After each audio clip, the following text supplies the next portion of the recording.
Assalamu alaikum. Welcome to lecture number 26 of Software Requirements Engineering, CSE305. In today's lecture, we will continue our discussion on requirements management or requirement management sub-process of the requirement engineering process. But before we start discussing traceability, we said in a previous lecture that we are going to talk about traceability in the next lecture. Before we get to it, let's quickly recap what we talked about in our previous lecture. And specifically, we discussed two main things. One was the change management process, and within change management process, there is an aspect which is called change analysis. We discussed these two things, and we looked at what are the different stages of a management process and how do we analyze a change.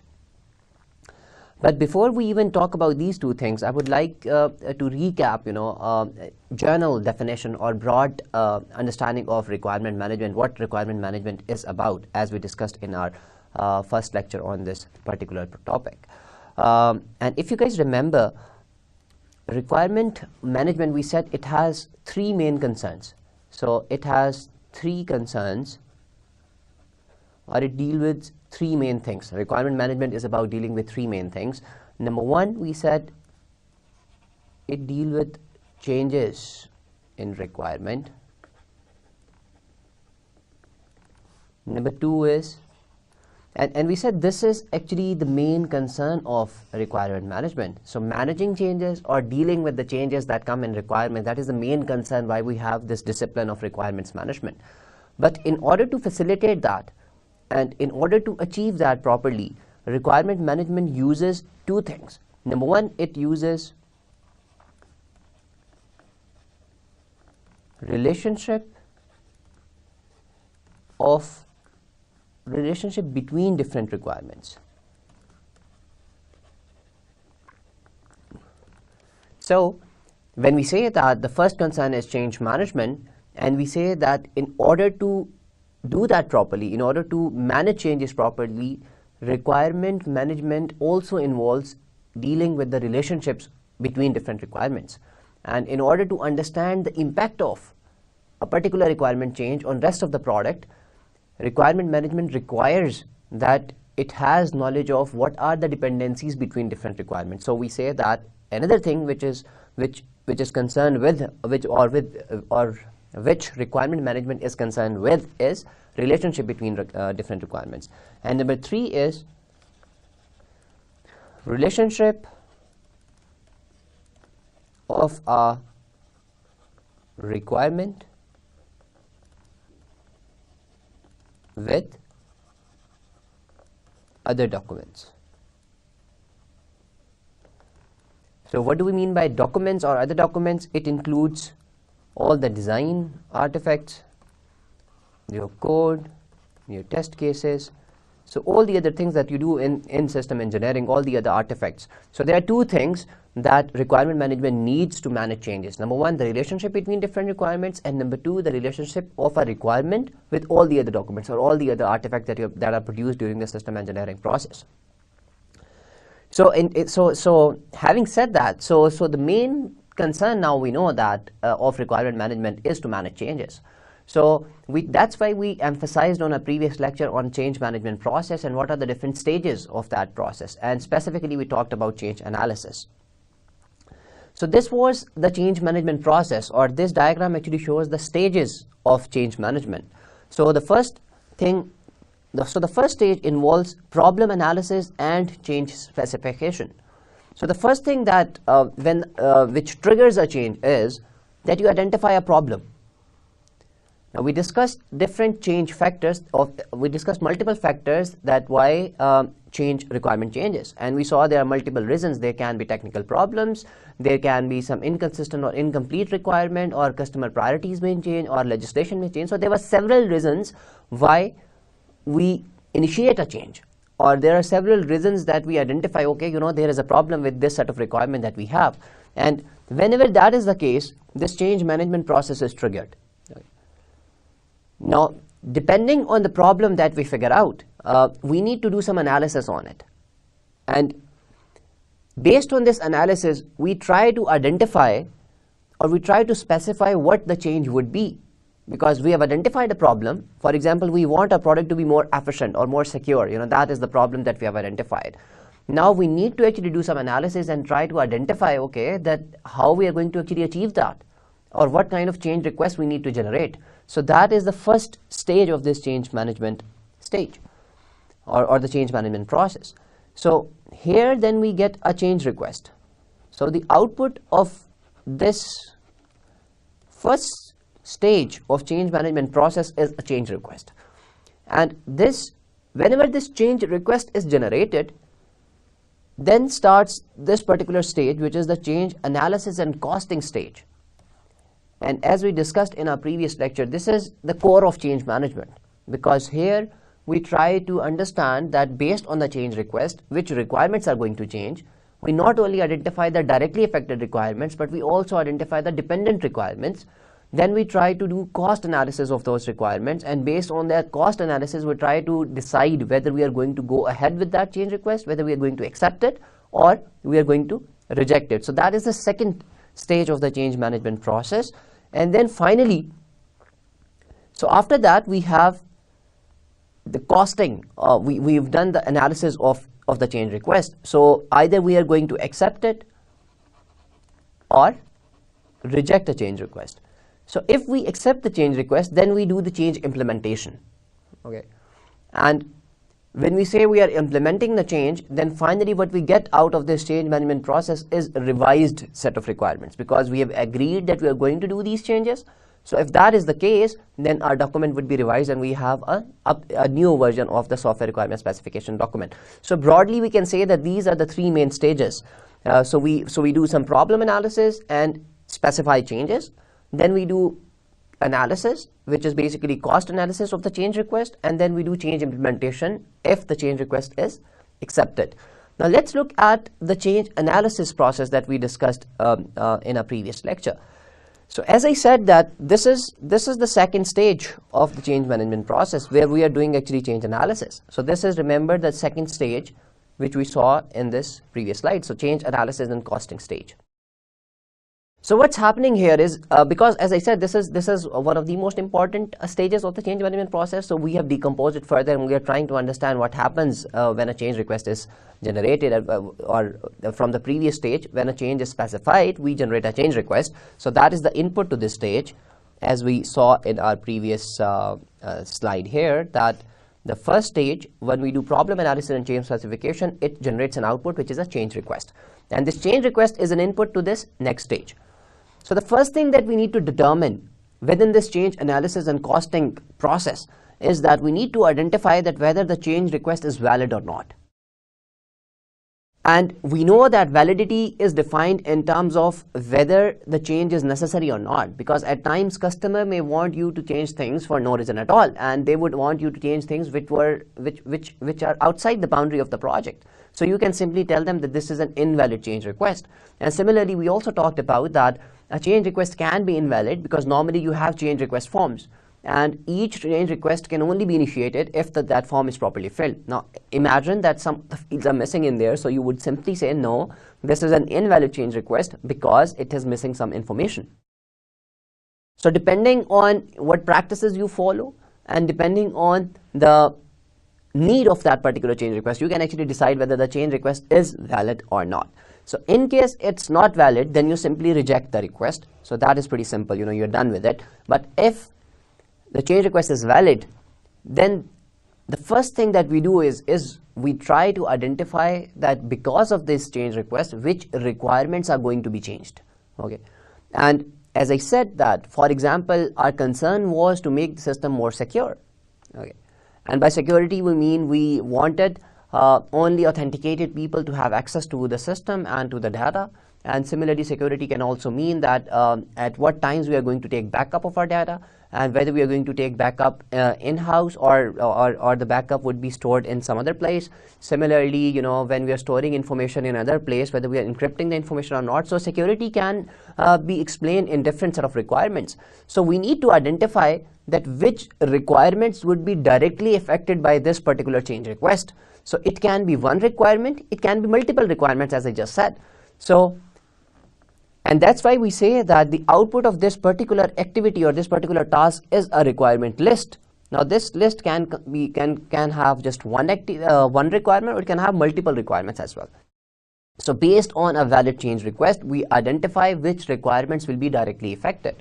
And we saw, let's say that we have these 4 requirements, R1, R2, R3 and R4, and out of these requirements we identify that because of this change request that was generated here and it is valid, requirement number R1 is going to be changed. So we identify that this is the directly affected requirement. So R1 is the directly affected requirement. Now the next thing that we need to do is we need to find the dependent requirements, because remember we said that change management also means, or the requirement management also means that it has knowledge of dependencies between different requirements or relationship between different requirements. And we have often talked about this, that requirements, they depend on each other. If we change one requirement, then its effect would go on other requirement. It basically, we talked about it yesterday as well, that it depends on the particular change request. Okay. And we have multiple kind of change requests. There are some change requests which will propagate from one requirement to other requirement and so on and so forth. But if a change request is too small, then maybe it is not propagated from requirement number 1 to its dependent requirements. So for example, so the next stage is, or next activity is, finding these dependent requirements. And how do we do that? So that is a question mark, that how do we do that? So we discussed very briefly yesterday, and we are going to discuss that in detail, the concept of traceability. And I showed you guys a very simple traceability matrix, where I said that you can make a very simple traceability matrix where you have these requirements in the rows and requirements in the columns. And what you do very simply is that, so let's say I want to identify that which requirements are dependent on R1. So I would consider that if I change R1, whether it's going to change R2 or not. If yes, then I will put a mark here which would say that R2 is dependent on R1. Similarly, I would do this for all the other requirements, and let's say R2 and R4 are dependent on R1.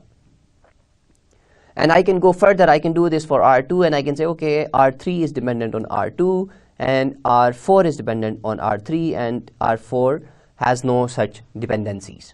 All right. Now I have this very simple traceability matrix, and when we briefly discussed traceability in our earlier lectures, we talked about that we can have multiple traceability matrices. So this is, just imagine that this is one traceability table, okay, and which is a very simple table which only maintains information about relationship between different requirements, or it just maintains dependency relationship between different requirements. Now I know that R1 was my directly affected requirement, which I identified here in this particular activity, or in this particular step of this change analysis and costing process. Now the next was to identify dependent requirements. Now using this traceability matrix, I can very easily identify that which requirements are dependent on R1. So I know that wherever this mark is, the corresponding row says that this particular requirement is dependent on R1. So I can simply say that R2 and R4, they are dependent on R1. So I know now that R2 and R4, they are dependent on R1. But this dependency doesn't stop here, because we know that there are some requirements that are dependent on R2. So we will go look in this column R2, and we'll see, okay, there is a mark here and it's in the row which belongs to R3. So now we know that R3 is dependent on R2. So we will have R3 here as well. And similarly, we can keep on going. We can check these dependencies for R3 and R4, and we will get a list of requirements which are dependent on the directly affected requirement. Okay. So let's say that when we finish with this step, we have a bigger requirement list which may be affected by this particular change request. So we will have R1, R2, R3, and R4. R2, R3, and R4 if we look at this particular structure. So we have these 4 requirements which are dependent requirements on which may be changed because of the change request that we are trying to analyze. Okay. So the next step is that we need, depending on the magnitude of that change request, we need to determine that which of these requirements are going to change and how much change would be in these particular requirements. And that is actually going to decide that out of these potential 4 requirements, or out of this list of requirements which may change, which we are actually going to change. So in this step, we actually decide. So now we have an exhaustive list. Let's say we have R2, R3, R4, which in our example are all the requirements that we had, because we started off, remember, with 4 requirements. So we are saying that potentially this change request may end up changing all these requirements. And that is a very unacceptable scenario, that you are changing all the requirements. So we are going to analyze here, and we are then going to propose that which of these requirement is going to change and how much it is actually going to change. So out of these 4 requirements, we determine that, let's say R1 is going to change, obviously, because that was directly affected requirement, and maybe R2 also changes. So out of these 4, we have rejected R3 and R4, and we are saying that R1 and R2, they are going to change. Now, the next step is to assess cost of these changes, because now we exactly know that we have already planned our system based on those initial requirements R1, R2, R3, and R4, and then a change request came in, and we identified that R1 and R2 are going to change, and we have also identified how much they are going to change. So we know that how much R1 is going to change, and we also know how much R2 is going to change. Based on this information, we are going to do cost analysis. Okay. And let's say and remember one thing that we discussed in a previous lecture, that cost means time and money. So it's in terms of the resources, which is your time and money as well. So let's say now we know that how much this particular change request is going to cost us, because we knew that how much R1 is changing, we knew how much R2 is changing, and we have calculated that time. For example, let's say we have determined that because of changes in R1, our project is going to get delayed by 3 days, and because of changes in R2, it is going to get delayed by 2 days. So overall delay is 5 days. And we can also calculate the cost because of 5-day delay, because we have to pay more salaries to our resources, and there would be other expense that we on other resources as well.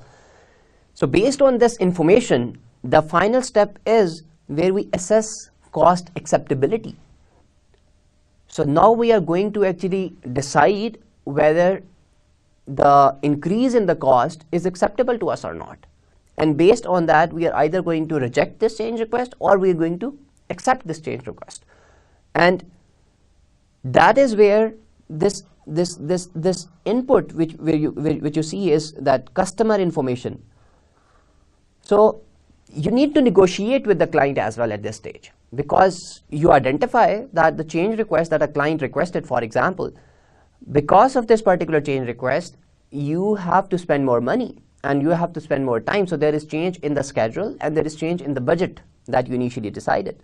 So you need to talk to customer, you need to negotiate with the customer, whether he is actually willing to pay you that much money, or whether he is going to accept the delay in the project completion.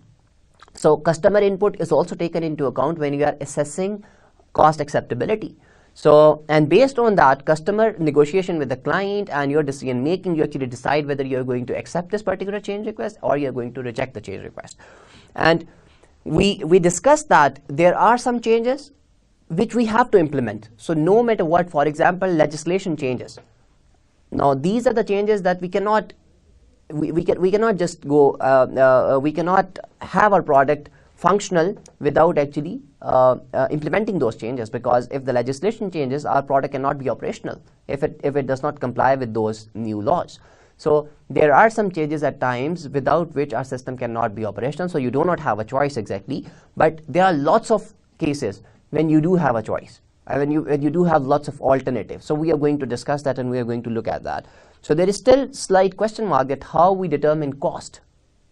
So we are going to discuss that towards the end of our today's lecture, or maybe in the next lecture. So we are going to talk about this briefly, two simple methods through which we can roughly get an idea that how much a change request is going to cost us. So that is what we covered in our previous lecture. In today's lecture specifically, what we are going to talk about is, again, our topic is requirements management, and we are going to talk more about traceability, because this cost analysis, and this is actually based on this traceability information. So the first thing is that we need proper traceability information to determine the artifacts, the documents, or the things that we are actually going to change. And then we can only associate cost to it.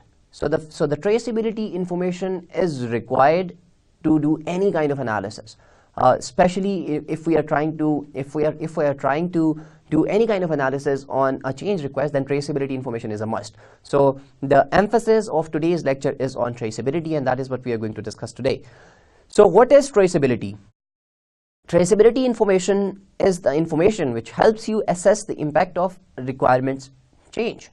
It links related requirements and the requirements and other system representations. So we've already talked about this, that there can be multiple traceability tables or multiple traceability matrices that you can have, or there can be different definitions of traceability to different people. But generally, when we try to define traceability, it means in terms of requirement changes, then it means that the relationship between different requirements, a relationship of a requirement with other system documents or other system representation, as it is said here. So for example, as I showed you the example of a traceability matrix of which was showing the dependency between different requirements, you can have similar matrices where requirements are mapped to other documents. For example, requirements are mapped to design documents, requirement is mapped to code, and requirement is mapped to the test cases or test scenarios. So there are different types of traceability information. Before we actually get to know more about those different kind of traceability tables, let's look at different types of traceability information. We have a backward form traceability, which links requirement to their sources in other documents or people. We have forward form traceability, links requirement to the design and implementation components. We have backward to traceability, it links design and implementation components back to requirements. We have forward to traceability, which link other documents which may have preceded the requirement document to relevant requirements. So if we look at that, all these different types of traceability, they are actually talking about the same thing that we have already defined, that it links requirements and the requirements and other system representations. So what we are trying to say in the backward form traceability, that we try to link requirements to its sources. So for example, there was an end user during elicitation or a stakeholder, and he mentioned a particular scenario or a user story. Now that was the basis of this particular requirement. So let's imagine that this was the user story that one of the stakeholders mentioned. So he told us about this particular scenario, that how, about a certain functionality of the product. And based on this particular scenario or user story, we generated some requirements. So R1, R2, and R3, they are generated on this basis. So when we maintain this backward form traceability, it will link these requirements. So for example, it's going to link R1, R2, and R3 to its sources. And these sources can be other people or other document. For example, we have some requirements which are based on some organizational standards. So these requirements will be linked back to those organizational standards. Then we have this forward form traceability, which says that these requirements, for example, these R1, R2, and R3, they are going to be linked to the design documents. For example, let's say we have multiple design documents, D1, D2, and D3. And let's say we have code modules, C1, C2, and C3. So they are going to be linked with all these. So let's say we have this kind of information. So R1, R2, and R3. So let's say this is the information. So this information, which I've drawn here, which is linking these requirements to the design and implementation components. So this is forward form traceability. And the other two types, which is backward to traceability, it's the opposite of forward form traceability. Okay. So these two, they are exactly opposite to each other. Here we are saying that requirements are linked to the design and implementation components, whereas in backward to traceability, we are trying to link these components and design documents to requirements. So in this type of traceability number 2, we are going from requirements to here, whereas in this type of traceability, we are coming back from components in design to here. And when we talk about backward from traceability, we are linking requirements to their sources. So we are going this way. And in forward to traceability, we are linking from documents to requirements.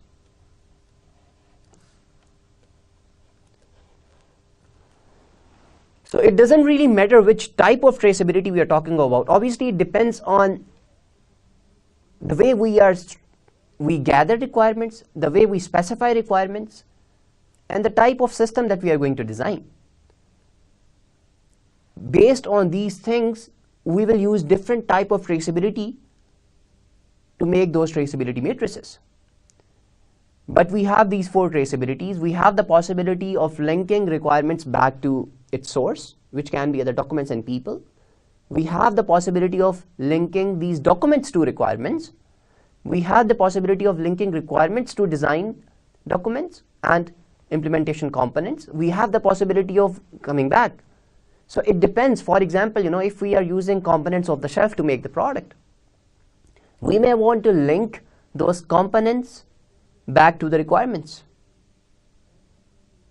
Whereas maybe if you're building a product from scratch, then maybe we will use this forward from traceability, where we'll link requirements to the design and to the code components or implementation components.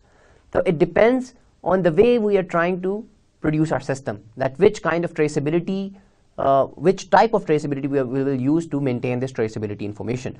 But whatever type we use, we should know that traceability simply means that we want to link requirements with other requirements and requirements with other system representations, and when we say other system representation, that we are interested in different design documents and we are interested in different code or different implementation modules.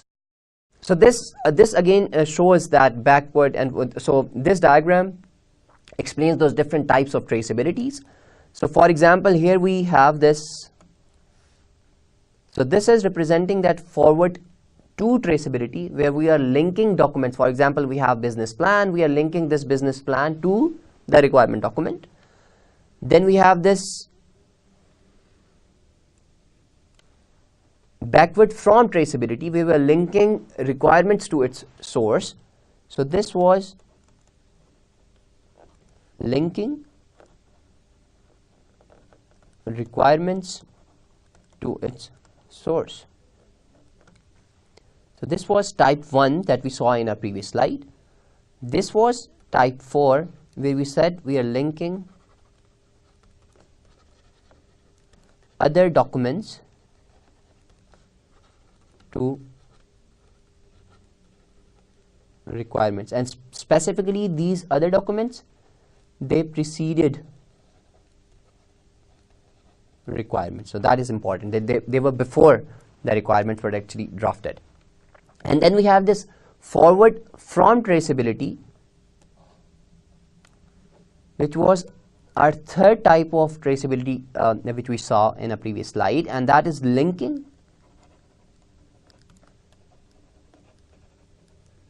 requirements to design, as we saw here. And we can have this similar, we can have another arrow where we say that we are also linking this to code modules or implementation modules, you can say that. So that was type 3, and this is type 4, where we are saying this is backward to traceability. So we are maintaining this traceability information backward. So we are saying that we are trying to link those design specifications and code modules back to the requirements. So you can have something like that. So this is type 4, where we are linking design and code back to requirements. So these are the different types of traceability, as we have already discussed. And as I said, that depending on your choice of system implementation, whether you are building system from scratch, which type of technology you are using, if you're building your system based on different components, you're buying some components off the shelf and you're building your system based on that, then maybe the traceability information would be constructed in a different fashion and different types of traceability would be used. So it depends on your choice and the way you are implementing your system, that which type of traceability you are going to use. So requirements source traceability, link the requirements and people or document which specified the requirement. Requirements rationale traceability links the requirement with a description of why that requirement has been specified. Requirements traceability, it links the requirements with other requirements which are in some way dependent on them. This should be a two-way link, dependent and is dependent on. Okay. So we know now that requirement source traceability, it actually means that which requirements were generated by which people. Okay. And then requirements rationale traceability means that why this requirement was requested initially. And then we have requirement traceability. We are trying to maintain information that which requirements are dependent on other requirements. Then we have requirements architecture traceability, which link the requirements with the subsystem where these requirements are implemented. This is particularly important where subsystems are being developed by different subcontractors. So now what we are doing is we are trying to actually list down all the different kind of traceability information that we can have in our system. And if we look at all these types of traceability, they would fall into these four categories. So we started with requirement source traceability. So there can be two ways to actually model it. We can use this forward to traceability or backward from traceability to actually model that traceability information. Similarly, we have requirement rationale traceability, where we are trying to link the requirements with a description of why that requirement has been specified initially. Then we have requirement traceability, where we are trying to identify that which requirements are dependent on other requirements. Then we have requirement architecture traceability, where we are saying that which requirements are linked with which subsystems. Okay. And as it is said here that this information is very important to maintain if we are getting those different modules or different subsystems made by different contractors. So then that becomes really important because we want to keep track of it. Okay, that for first 10 requirements this contractor was responsible for them. Okay, so it is important to maintain that information. Then we have this requirements design traceability. It links requirements with specific hardware or software components in the system which are used to implement the requirements. So maybe it's a lower level form of the requirement architecture traceability. Then we have requirements interface traceability. It links the requirements with the interfaces of external systems which are used in the provision of the requirements. So these are the different types of traceability matrices or traceability tables that you can make. And these tables or these matrices, they are based on those initial 4 types of traceability information that we discussed just. So what are these traceability tables? So traceability tables, they show the relationship between requirements or between requirements and design components, similarly or between requirements and code modules. Requirements are listed along the horizontal and vertical axis, and relationship between requirements are marked in the table cells. Traceability tables for showing requirement dependencies should be defined with the requirement numbers used to label the rows and columns of the table. So this is what I already showed you guys in a previous lecture as well and towards the start of the lecture, that this is our traceability table.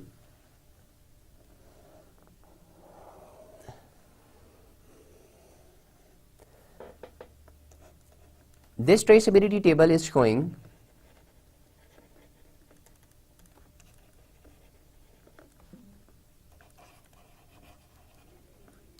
dependency information between different requirements.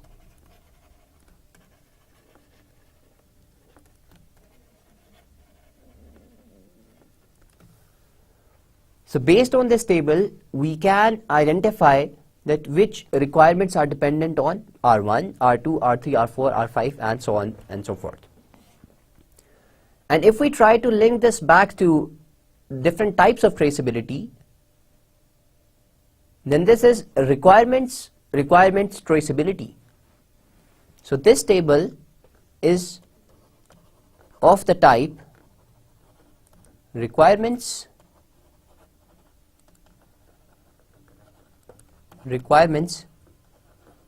traceability.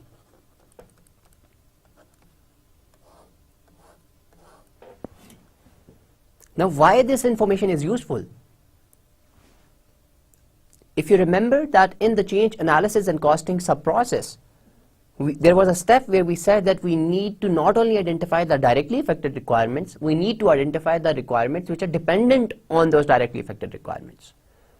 So if we are maintaining this requirement traceability table, then it can very easily used to identify those dependent requirements. And this is central to good change management. Maintaining this kind of a traceability table is central to identifying the dependent requirements, and which is very essential for managing changes properly. Let's look at this concept of traceability lists. If a relatively small number of requirements have to be managed, up to 250, so for example we are considering that up to 250 requirements is a small number, traceability tables can be implemented using a spreadsheet. So spreadsheets can be used to maintain these traceability information. But these traceability tables become more of a problem when there are hundreds or thousands of requirements, as the tables become large and sparsely populated. Now imagine that this similar traceability table, this is only showing the dependency information between 6 requirements. But imagine you have a very exhaustive list of requirements. You have, I don't know, maybe 1,000 requirements. So you will have a huge table.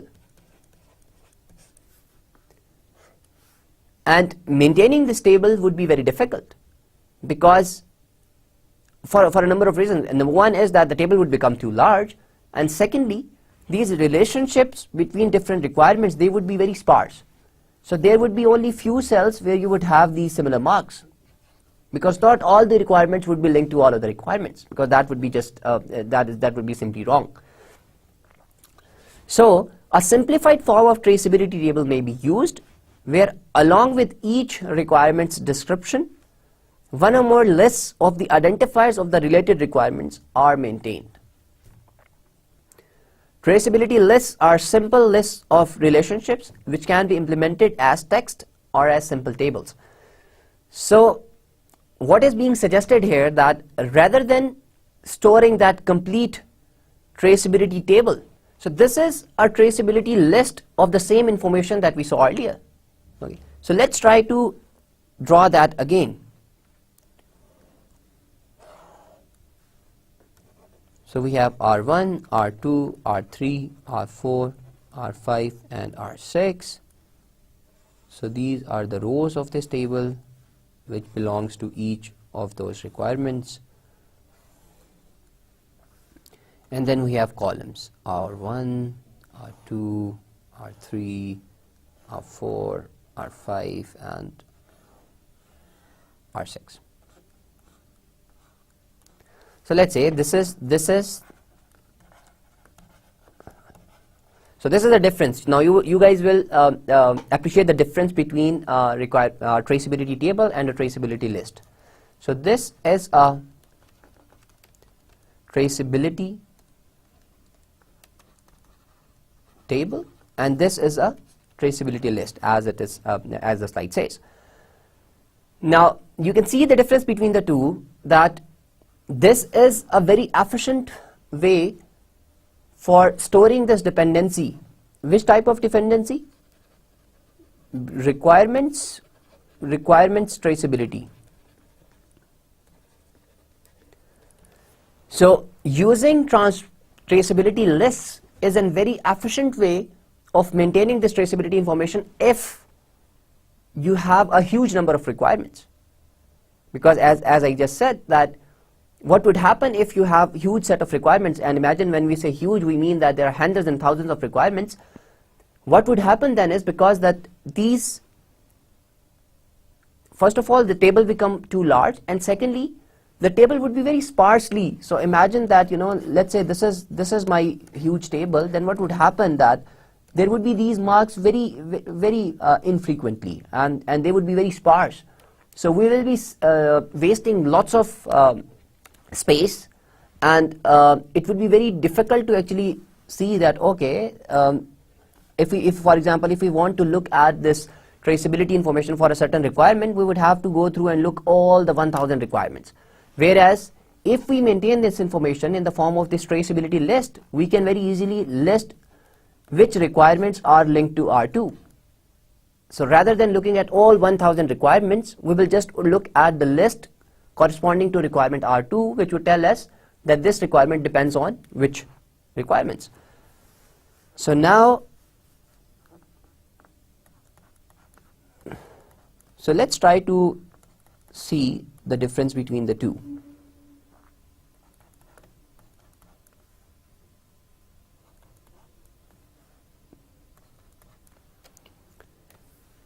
So here, if we want to look at that which requirements depends on R1, we need to go and look under each column. So we'll go and look under R2, R3, okay, we say, okay, R3, and then we say R4, but we have to look R5 and R6 as well. Now imagine that we are doing this for a huge number of requirements, for let's say 1000 requirements. So that would be very exhaustive and it would take too much time. So this is not efficient. So instead, a traceability list can be used, which would be way more efficient, and it will save a lot of time, because for each requirement we are going to maintain a list, and this list is going to have information about which requirements depends on R1. So simply we would know that R3 and R4 depends on R1, so we don't have to actually waste our time and look at all the traceability table. So that is a very efficient way of storing this traceability information, and we not only can maintain this information for this requirement traceability, we can do it for requirement architecture, requirement design, requirement code, and all those other types of traceability. We can do this similar thing. We can make these traceability list to show all the traceability information. So what are the traceability policies? Traceability policies define what and how traceability information should be maintained. These traceability policies may include the traceability information which should be maintained, techniques such as traceability matrices which should be used for maintaining traceability, a description of when the traceability information should be collected during the requirement engineering and system development processes, the roles of people such as the traceability manager who are responsible for maintaining the traceability information should also be defined, a description of how to handle and document policy exceptions, the process of managing traceability information. I hope that by now you can actually appreciate that the importance of maintaining this traceability information, because if we do not have this traceability information, or if we are not maintaining this information in form of different traceability tables or traceability lists, we cannot manage changes properly. And the importance of maintaining this traceability information increases with the increase in the size and complexity of the project. If you are working on a very complex or a very huge project, the importance of this traceability information increases a lot. Whereas if you are talking about a very small project which only requires 1 month of your effort, then maybe this is its importance cannot be really understood.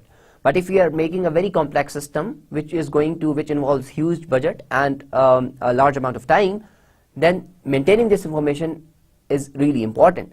And if that is the case, where you really want to maintain this traceability information, you need to have proper traceability policies in place.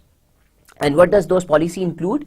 It will include that which type of traceability information you have to maintain, who is going to maintain it, and what technique you are going to use to maintain it, and who is responsible for it. So you would assign traceability managers, and you will also write down the rules that if there are any exceptions made to your traceability policy, in what cases those exceptions are acceptable.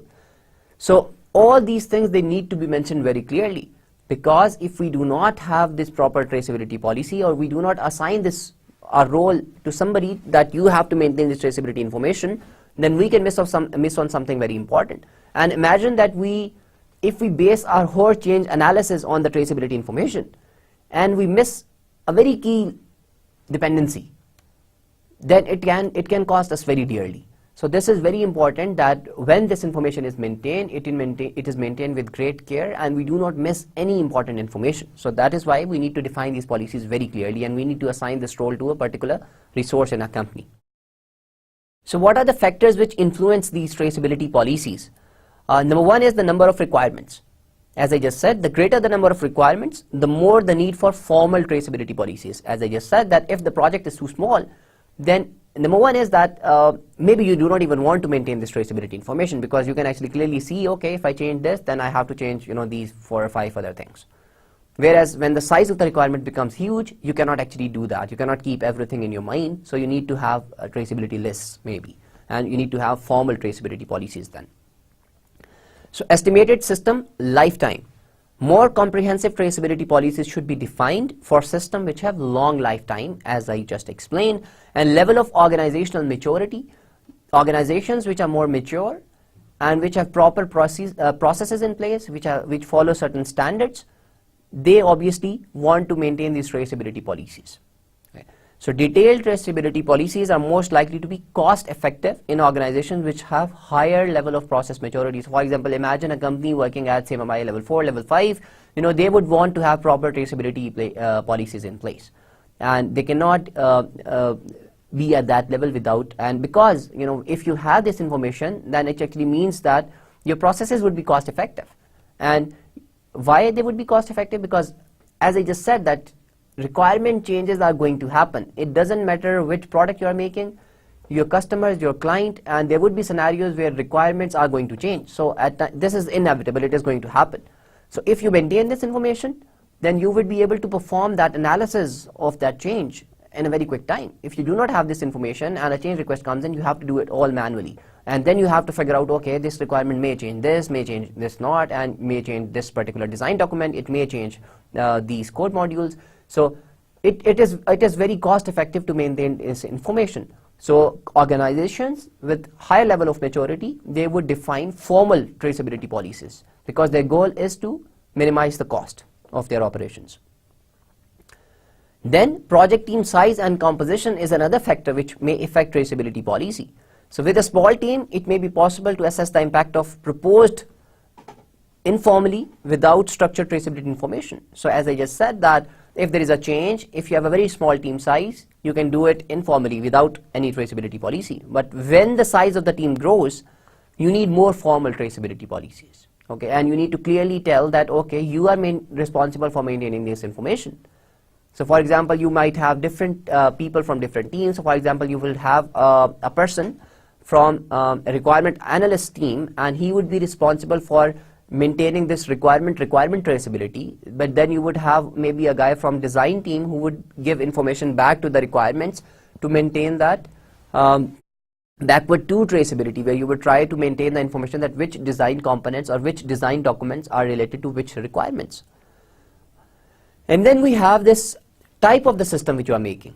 So critical systems such as hard real-time control systems or safety critical systems need more comprehensive traceability policies than non-critical systems. Obviously, when the system is more critical and any missed information would mean that there would be huge losses, and these losses, as we said, in terms of safety critical system, it means that you have huge losses in terms of money.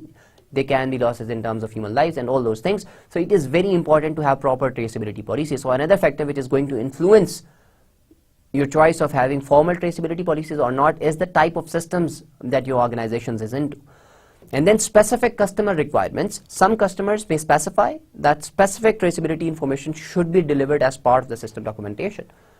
Now, very clever clients, what they do is that not only they ask you to submit the software requirement specification document or any designs document and along with the code as well, but what they do is they also ask you for this information or traceability information. Why? Because normally people have in their mind that they are going to enhance their system in future as well. So this traceability information is very useful for that, and it is very useful for support. For example, they do not buy, a client is not buying your support. Or they did not sign a support contract with you, and they are going to maintain it in-house.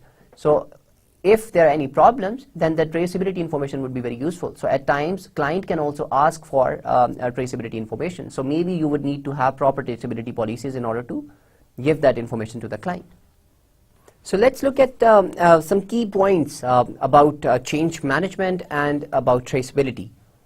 So as I've discussed so often in these past two lectures, that requirement change is inevitable as customers develop a better understanding of their real needs, and as the political, organizational, and technical environment in which a system is to be installed changes. So requirements are going to change. And if you talk to different people in practice who are running different organizations, they would tell you that, how troubled they are because of the frequency of changes which their client requests from them. So this is something real, and that changes occur, and they are problematical. And nobody likes changes as such, At times changes are beneficial as well, but they can be very costly if they are not managed properly. So changes are inevitable, and we know there are multiple reasons of these changes. So requirements which are concerned with the essence of the system are more likely to be stable than the requirements which are more concerned with how the system is implemented in a particular environment. So we said that from the list of requirements that we specify, there would be few requirements which we consider stable requirements, and the core of the system is built on top of those requirements. So let's say this is the huge pool of requirements that I have. So this is a huge pool of requirement where all these dots, they are basically my requirements. Now what I'm saying here is that I know that these requirements, they are going to change.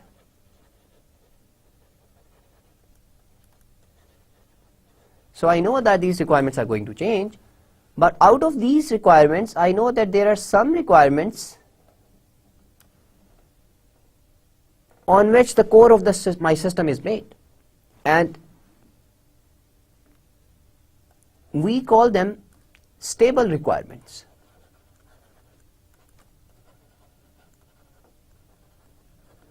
Why we call them stable requirements? Because they are not going to change. I am not going to change the core of my system. But all the other requirements which are concerned with those aspects of the system which are relevant to a particular client or a particular environment where the system is implemented, all these other requirements which are outside, so all the requirements which are outside these boundaries, outside the boundary of stable requirements, we call them volatile requirements.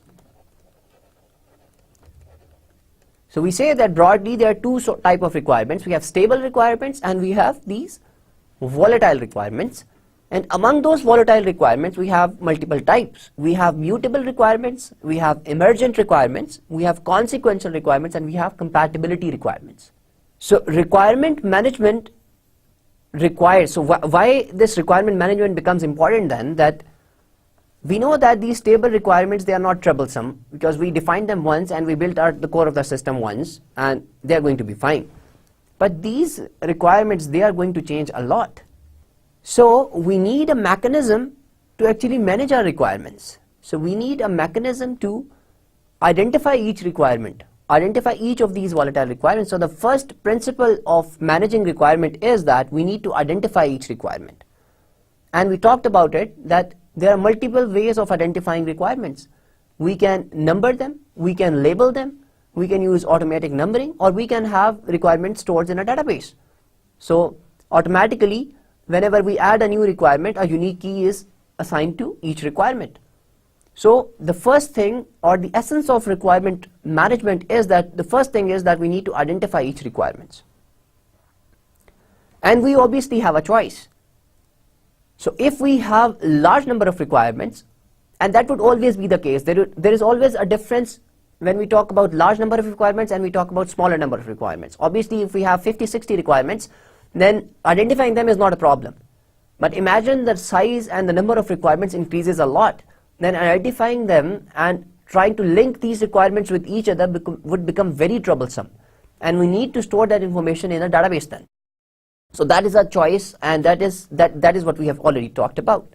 So we know that requirement management is concerned with change management, okay, or managing changes to those volatile requirements. So we have said that there are these volatile requirements. So I want to link all this together. So we have these volatile requirements which change a lot. So we identify them uniquely. So we identify them. Now, because these requirements are going to change, so we need a mechanism to manage these changes properly. So we need to have change management policies. Okay. And what that would entail is that what kind of information I need to maintain in order to determine the impact of these changes in a requirement. So we know that there is some automated support for change management should be provided. This may come through specialized requirement management tools or by configuring existing tools to support change management. But as we have discussed and we have seen in today's lecture, that change management or effective change management cannot be done, or any sort of analysis on the impact of a change in a requirement cannot be done or is not complete without this traceability information. So if we go back and look here, that we know that these volatile requirements are going to change, so we need change management policies for that. So we know that we need some change management, okay, but this change management, it cannot be done if we do not have this traceability information. And that is what we discussed in our today's lecture.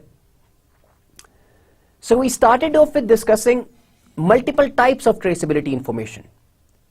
So we say that there are 4 different types of traceability information. There is a difference between type of traceability and type of traceability information. So we discussed there were 4 types of traceability information. The first one was that we try to link requirements to its source. So we try to link requirements to its source, which can be other documents, for example a business plan, or to people. The second was that we try to link requirements to design, specifications, or code modules. So that is the second type of traceability information.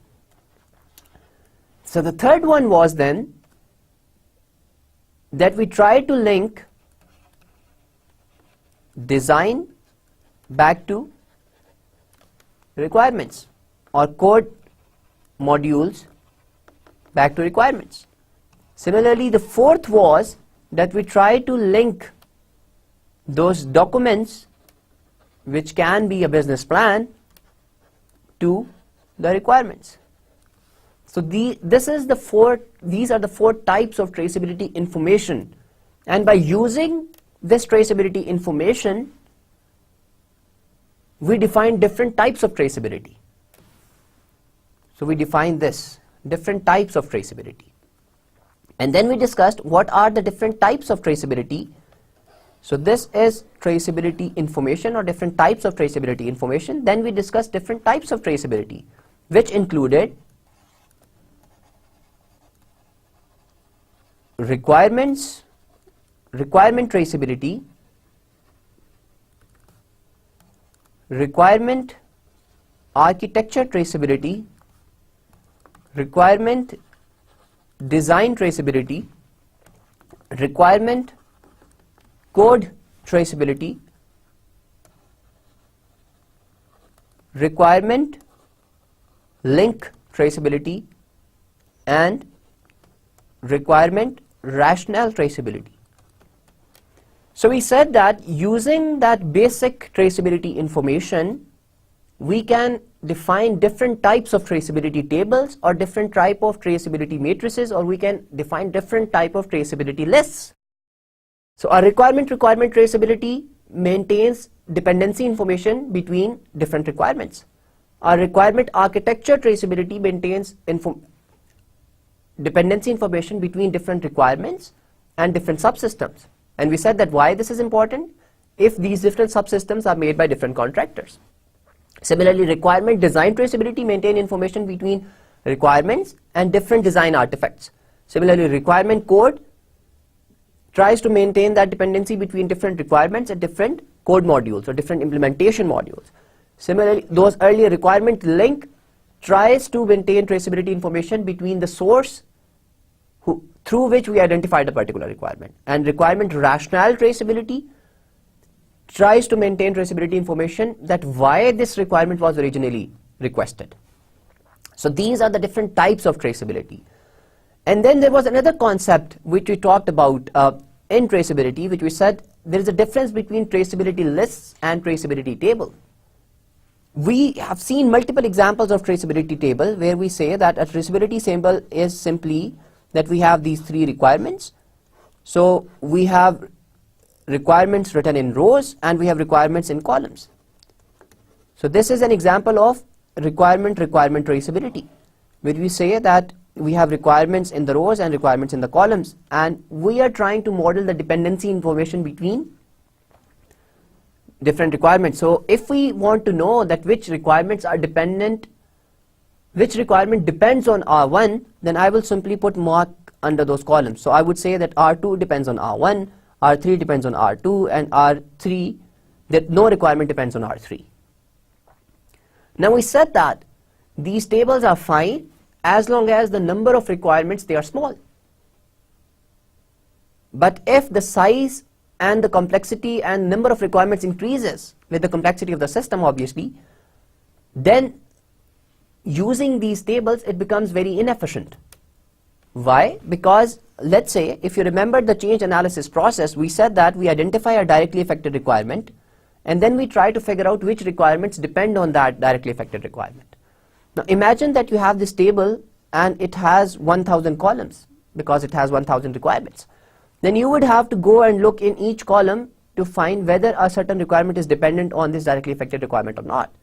Whereas traceability list is a very efficient way of maintaining this information for a huge number of requirements, because what we have in traceability list is that against each requirement we simply maintain the information of the requirement which depend on it. So for example, a similar traceability list which shows the same information which this table was showing would simply say that R1, and under depends on it says that R2 depends on R1. Similarly, R3 depends on. So a traceability list is very efficient. So we will just go and look at this directly affected requirement and say, okay, R2 depends on R1, so this may be our dependent requirement. So this is a very efficient when we have large number of requirements, because whenever we have large number of requirements, number one is that the table becomes huge, and that dependency information is usually very sparse. So you would have those dependency information, but it would be very sparse. Then the final thing in terms of traceability that we discussed today was traceability policies. And we said that this traceability policy, it includes multiple things. So number one, it includes what type of traceability information you are going to maintain, which techniques you are going to use to for example, traceability matrices, traceability list, who would be responsible for maintaining this traceability information.